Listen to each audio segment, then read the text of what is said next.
আসসালামু আলাইকুম।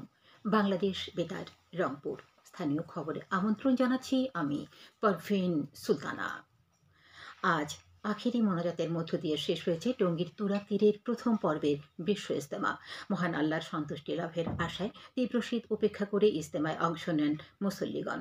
এদিকে গতকাল ইজতেমা ময়দানে ৬৩ যুগলের যৌতুকবিহীন গণবিয়ে সম্পন্ন হয়। উল্লেখ্য, এবারে ৩ পর্বে বিশ্ব ইজতেমা অনুষ্ঠিত হচ্ছে। ইজতেমার দ্বিতীয় পর্ব আগামীকাল শুরু হয়ে বুধবার আখেরি মোনাজাতের মধ্য দিয়ে শেষ হবে। এরপর ৮ দিন বিরতি দিয়ে ১৪ই ফেব্রুয়ারি ইজতেমার তৃতীয় পর্ব শুরু হবে এবং ১৬ই ফেব্রুয়ারি আখেরি মোনাজাতের মধ্য দিয়ে তা শেষ হবে। ছাত্র জনতার ২৪-এর গণ অভ্যুত্থানের নির্বিচারে গুলি, নৃশংস হামলা ও নির্যাতনের সঙ্গে সরাসরি জড়িত থাকা কর্মকর্তাদের সংযুক্তি বাতিলের দাবি জানিয়েছে বৈষম্য বিরোধী ছাত্র আন্দোলনের রংপুর মহানগর নেতৃবৃন্দ। গতকাল নগরীর একটি স্থানীয় কমিউনিটি সেন্টারে আয়োজিত এক সংবাদ সম্মেলন থেকে এ দাবি জানানো হয়। বৈষম্য বিরোধী ছাত্র আন্দোলনের নেতৃবৃন্দ বলেন, ফ্যাসিস্ট শেখ হাসিনা দেশ ছেড়ে পালিয়ে গেলেও তার দোসররা নানামুখী ষড়যন্ত্র অব্যাহত রেখেছে।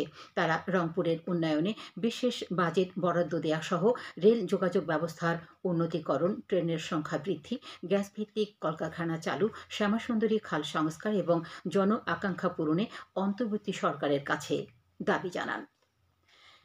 ঘন কুয়াশায় রংপুর বিভাগের স্বাভাবিক কর্মকাণ্ডে স্থবিরতা নেমে এসেছে। দিনের বেলা হেডলাইট জ্বালিয়ে সতর্কতার সাথে চলাচল করছে বিভিন্ন যানবাহন।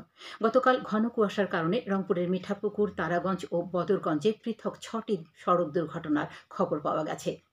এদিকে রংপুর আবহাওয়া অফিস সূত্র জানিয়েছে, আজ সকাল ৯টায় রংপুর, নীলফামারী, সৈয়দপুর ও ডিমলা উপজেলায় ১৪, পঞ্চগড়ের তেঁতুলিয়ায় ১১, কুড়িগ্রামের রাজারহাটে ১২.৮, দিনাজপুরে ১২.৪, ঠাকুরগাঁওয়ে ১২, লালমনিরহাটে ১২.৫ ও গাইবান্ধায় ১৩.৫ ডিগ্রি সেলসিয়াস সর্বনিম্ন তাপমাত্রা রেকর্ড করা হয়েছে। রংপুর বিভাগে আগামী কয়েকদিন ঘন কুয়াশা বিরাজ করতে পারে বলে জানিয়েছেন রংপুর আবহাওয়া কর্মকর্তা মোস্তাফিজুর রহমান।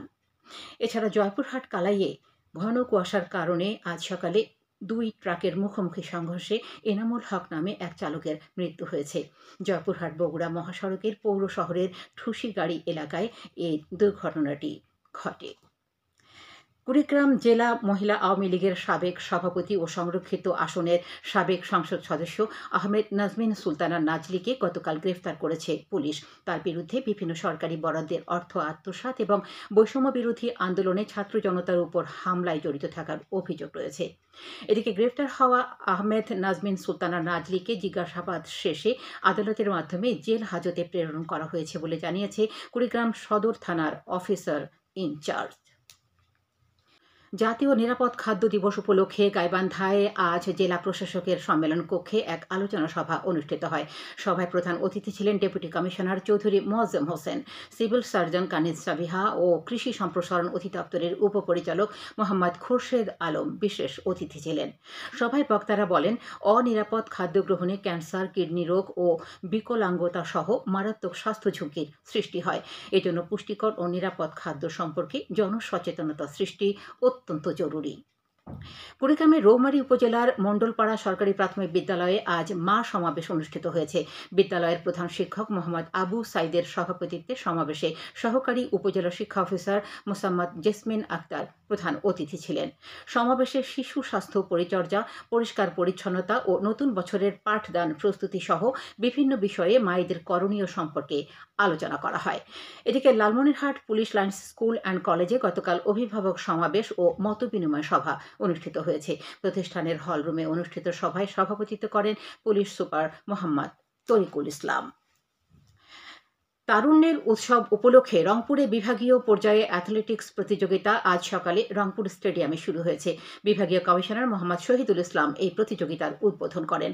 উদ্বোধনী অনুষ্ঠানে অতিরিক্ত বিভাগীয় commissioner Ashraful Islam, deputy commissioner Mohammad Rabiul Faisal ও রংপুর জেলা ক্রীড়া অফিসার মোহাম্মদ আসাদুজ্জামান অন্যান্যের মধ্যে উপস্থিত ছিলেন।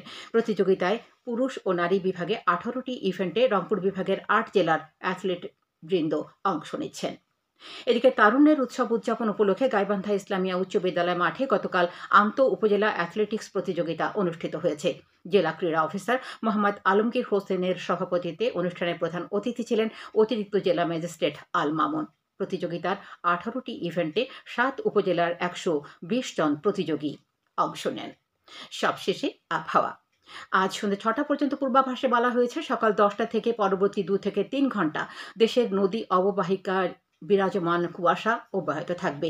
এসব এলাকার নৌযানগুলোকে সাবধানে চলাচল করতে বলা হয়েছে, তবে কোনো সংকেত দেখাতে হবে না। খবর শেষ হলো। আমাদের পরবর্তী স্থানীয় খবর প্রচারিত হবে সন্ধে 7টায়।